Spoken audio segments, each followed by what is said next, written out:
Inside Gaming is sponsored by ExpressVPN. They're the fastest VPN we've ever used. Try them out at expressvpn.com/inside. Welcome to Inside Gaming. I'm Brian. It's Weekend Roundup. Well, things keep going from bad to worse to even impossibly more worse at Activision Blizzard. Employees walked out this week. Work has apparently stopped on one of their biggest games, and company management basically seemed like giant hypocrites who let a toxic work culture run amok for a long time. And heads up, you might have heard about this story. I'm going to recap it, but just before I go on, there's going to be descriptions of sexual assault, a mention of suicide, so be forewarned, this is dark stuff. All right, so this all started with a lawsuit that was filed last week by California's Department of Fair Employment and Housing. The lawsuit alleged that multiple female employees were subjected to gender discrimination, sexual harassment, and unequal pay. The department investigated Activision Blizzard for 2 years, and its report claimed that women were held back from promotions for various reasons, including the possibility that they may eventually take maternity leave, and that female employees were subject to, quote, derogatory comments about rape and other demeaning behaviors. The suit also said that Activision Blizzard fostered a, quote, frat boy work culture where female employees have to, quote, continually fend off unwanted sexual comments and advances by their male coworkers. There was also talk of a cube crawl where male employees drank copious amounts of alcohol, crawled from cubicle to cubicle apparently at work, and harassed and groped women. But the worst part of the suit involved a female employee who died by suicide on a company trip. The lawsuit alleged that this was due to a sexual relationship she had been having with her male supervisor, who was found by police to have brought sex toys to the trip. Phew. The suit also said that the female employee had previously faced intense sexual harassment at work, including an incident where a photo of her genitals was passed around by male employees at a holiday party. Jesus Christ. Oh, and the lawsuit also noted that during BlizzCon 2013, Senior Creative Director Alex Afrasiabi had a hotel room named the Cosby Suite. Not a great name for your hotel room. It said that during BlizzCon that he would hit on female employees, telling them he wanted to marry them, attempting to kiss them, putting his arms around them. It added, Afrasiabi was so known to engage in harassment of females that his suite was nicknamed the Cosby Suite after alleged rapist Bill Cosby. So yeah, really awful stuff. So, how did Activision Blizzard respond to this? In the worst way possible. Their director of corporate communications, Kelvin Liu, called the state's filing and the investigation inaccurate and distorted in a statement to CNN. Oh, and then Activision Blizzard Executive Vice President Fran Townsend said something similar in a letter sent to staff on Friday of last week. She called the lawsuit's claims distorted and untrue and described the lawsuit as truly meritless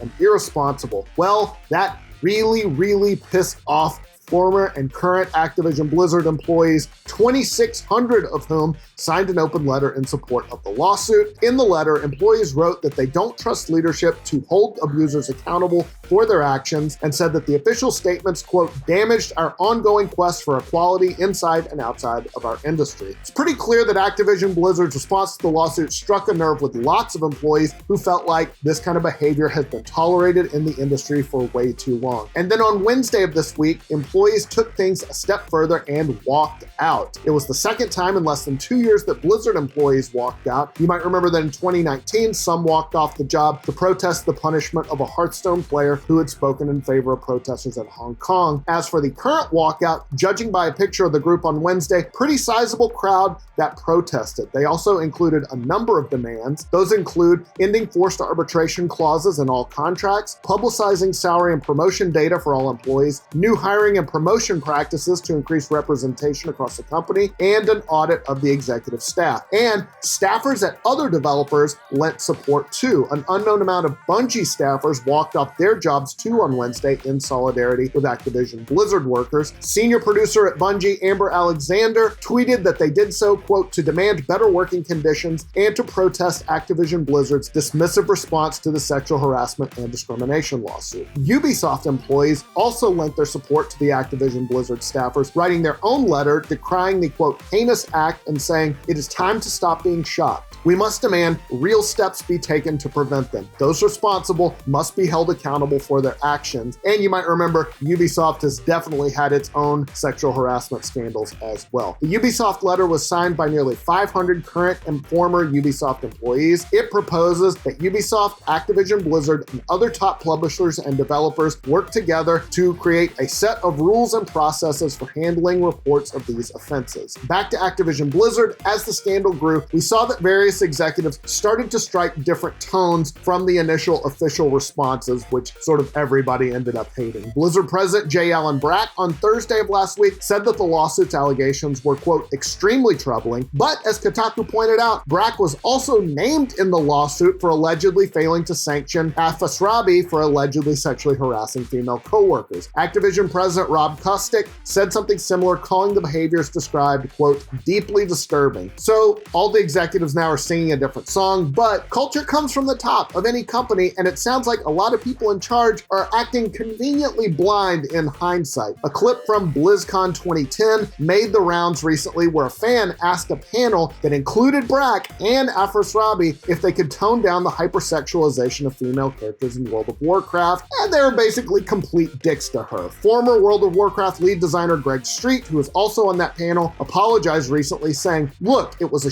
answer at the time, and it certainly hasn't aged well. I wish I had said something better then. Meanwhile, speaking of WoW, it sounds like work has completely stopped on that game. Jeff Hamilton, who is a senior system designer on World of Warcraft, talked about the controversy, saying that he was, quote, viscerally disgusted by the horrible trauma that has been inflicted on my coworkers, friends, and colleagues. He also called Activision's corporate response totally unacceptable. He added, I don't know what to do. I don't have all the answers. I can tell you almost no work is being done on World of Warcraft right now while this obscenity plays out, and that benefits nobody. Not the players, not the developers, not the shareholders. Meanwhile, speaking of shareholders, the company's stock, Activision Blizzard stock, took a big dip this week, and a law firm representing shareholders says it's now investigating Activision Blizzard to see if some officers and directors violated the Securities Exchange Act of 1934 and breached their fiduciary duties to the company. So just all kinds of craziness going on. There were some signs, though, that Activision Blizzard is willing to work with employees. Before the walkout, they told employees that they would give paid time off to anybody who participated in the walkout. And Activision CEO Bobby Kotick sent a message to employees on Wednesday of this week, apologizing for the initial response to the lawsuit, calling it tone deaf, and vowed to do better. He said he's asked the law firm Wilmer Hale to conduct a review of our policies and procedures to ensure we have and maintain best practices to promote a respectful and inclusive workplace. Kotick added, we will do everything possible to make sure that together we improve and build the kind of inclusive workplace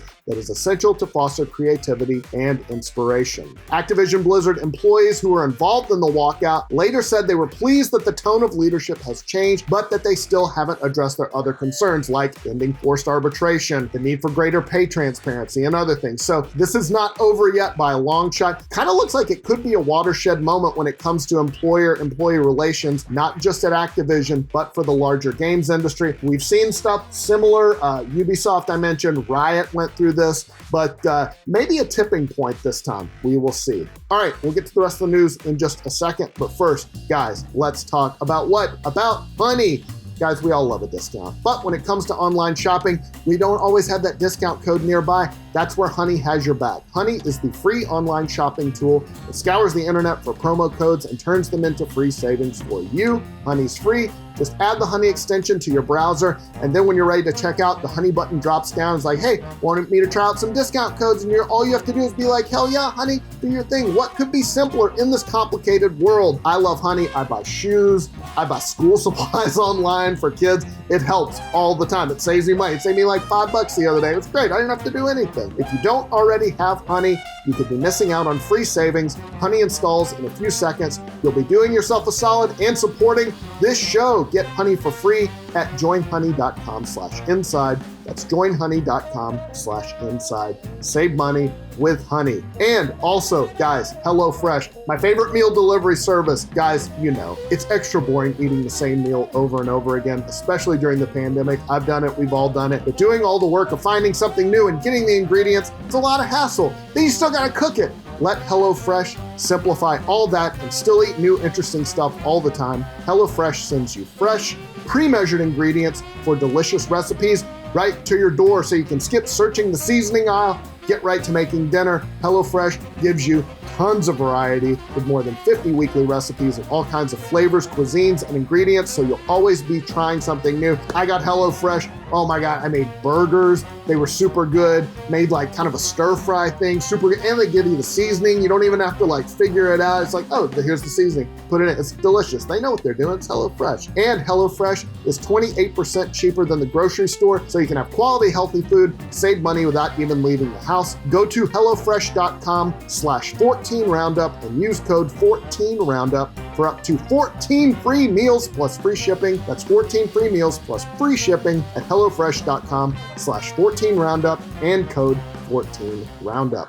All right, on to the rest of the stories. Good news for Sony. The PS5, it's still new, still in short supply, but it is the fastest selling PlayStation ever for them. Sony announced they'd sold 10 million PS5s as of July 18th, which outpaced the PS4, which was the previous sales champ. They also gave some sales numbers for specific games. Spider-Man Miles Morales has sold 6.5 million units. Ratchet & Clank: A Rift Apart sold more than 1.1 million, and the PS5 exclusive Returnal has sold more than 560,000 copies. Not too shabby. Sony Interactive Entertainment President Jim Ryan said, though, that demand for the PS5 is still outpacing supply. He added, "I want gamers to know that while we continue to face unique challenges throughout the world that affect our industry and many others, improving inventory levels remains a top priority for SIE." And speaking of Xbox, the big competitor, things are going great for them too, apparently. Microsoft CEO Satya Nadella said that the Xbox Series S and X are our fastest selling consoles ever, with more consoles sold life to date than any previous generation. He didn't give exact sales figures though, which is something Microsoft has not done for years now. Ditto with Game Pass numbers, although Nadella said it is growing rapidly. Nadella went on to say they're all in on games, adding, "Gaming is the largest category, the entertainment category, and we're expanding our opportunity to reach the world's 3 billion gamers wherever and whenever they play." Speaking of Game Pass, one former gaming executive says its finances do not add up. Former PlayStation boss Sean Layden said that Game Pass needs a lot more subscribers to offset the cost of modern AAA gaming. Layden told GamesIndustry.biz that it's very hard to launch a $120 million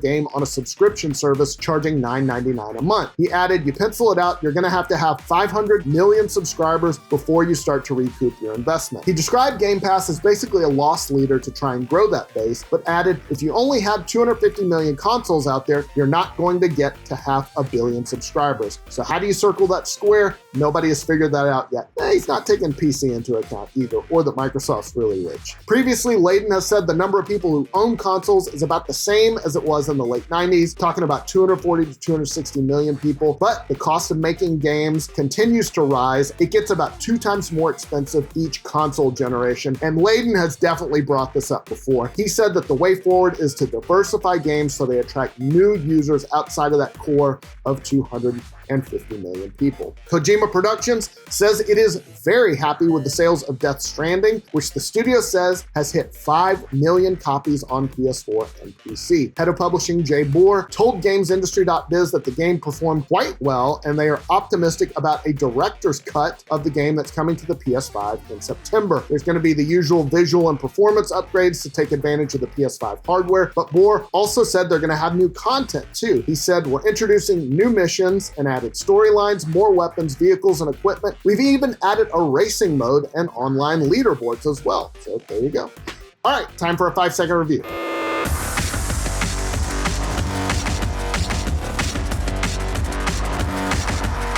Love this on the Wii. I love the remake, but Link is left-handed. Just like me.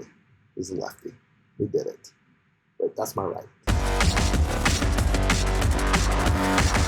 All right, let's talk about the games coming out next week. First up, Hunter's Arena Legends. Hunter's Arena is a 30-player PvP and PvE combat-based battle royale. Survive and become the deadliest hunter in the world of Hunter's Arena. It comes to PS5 and PS4 August 3rd. Limnus Gate is the revolutionary turn-based combat strategy FPS taking place in a time loop. Master the unique abilities of powerful deep space operatives and compete in mind-bending 4-dimensional battles. Comes to PC, PS5, Xbox Series X, PS4, and Xbox Xbox One, August 3rd. Rocket Rumble is a space racing brawler for up to 4 players. Join a charming cast of animals in rocket suits as they smash, bash, and race their way through procedurally generated sci-fi worlds. It comes to PC August 3rd. And last but not least, The Falconeer Warrior Edition. Soar through the skies aboard a majestic warbird, explore a stunning oceanic world, and engage in epic aerial dogfights in this BAFTA-nominated air combat game from solo developer Thomas Sala. You take on the world of Falconeer, a powerful airborne warrior traveling a vast oceanic world torn apart by generations of poisonous decisions and dissent. Throughout multiple campaigns, you will experience life from many different perspectives and loyalties as you embark upon a journey of discovery and solve the mystery of the Earthsea, its people, and its history. It comes to the PS5, PS4, and Switch August 5th, and the Falconeer Edge of the World DLC comes to PC, Xbox Series X, and Xbox One August the 5th. That's all the news I got for you this week. Hope you guys are having a great weekend. We will see you soon.